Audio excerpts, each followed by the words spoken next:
So today we are going to see how we can find all the candidate keys in a relation.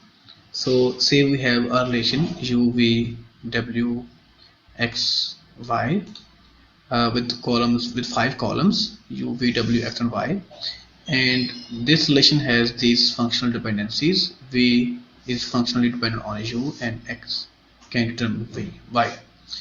So now you know that candidate key is the most simplified form of the super key. So for this relation, let's start with a key, with a super key, and to keep the thing simple, we know that if you combine all the columns, then it is definitely a super key. So we combine all the columns.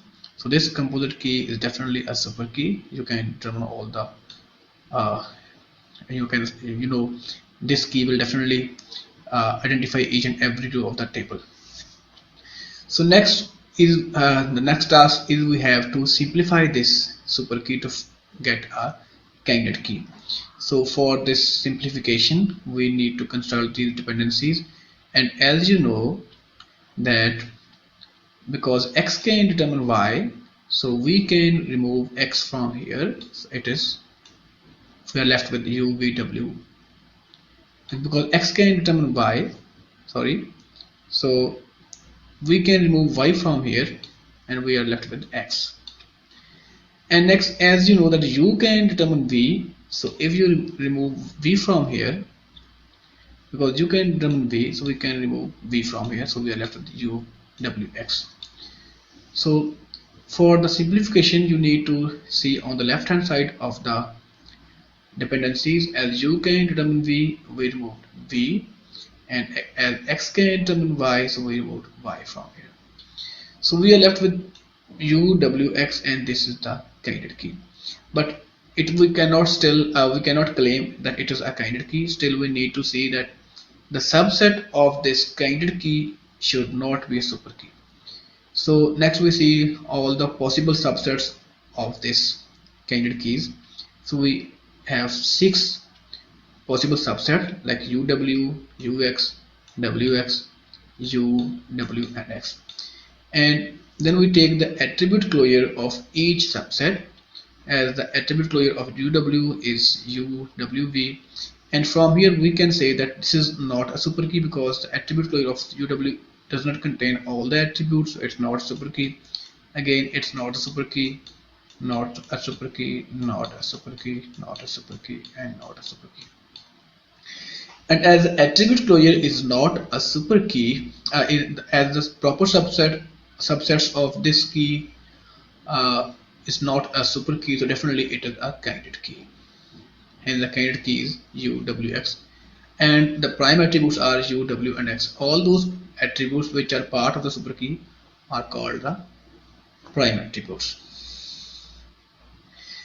And sometimes there may be more than one candidate keys in a table, and if any of the prime attribute is present on the right hand side of the functional dependencies, then there may be more candidate keys. So to explain this concept, we see another example. Let's say you have a table with attributes u, v, w, and x, and these are the functional dependencies. And candidate key is the most simplified form of the super key. First of all, we start with a super key by combining all the columns of this table. So let's say it is a super key. And now we have to simplify the super key. And as you know, u can determine v.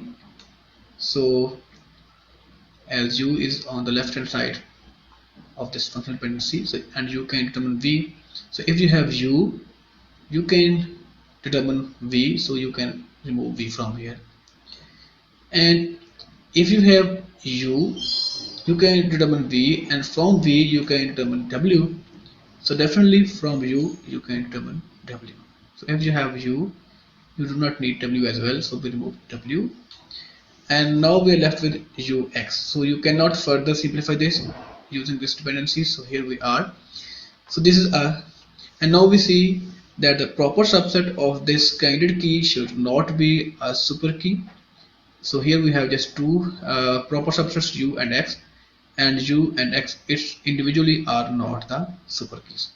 So yes, ux is a candidate key. Next we need to see if there are other candidate keys in this relation.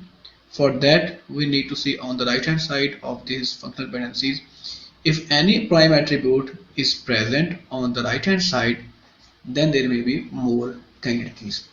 So here you see that U is present on the right hand side, so we replace this U with W, and so WX is a candidate key because W and X individually are not super keys. Again you see that W is present on the right hand side here, so we replace this W with V, so Vx is also candidate key because V and X individually are not super keys.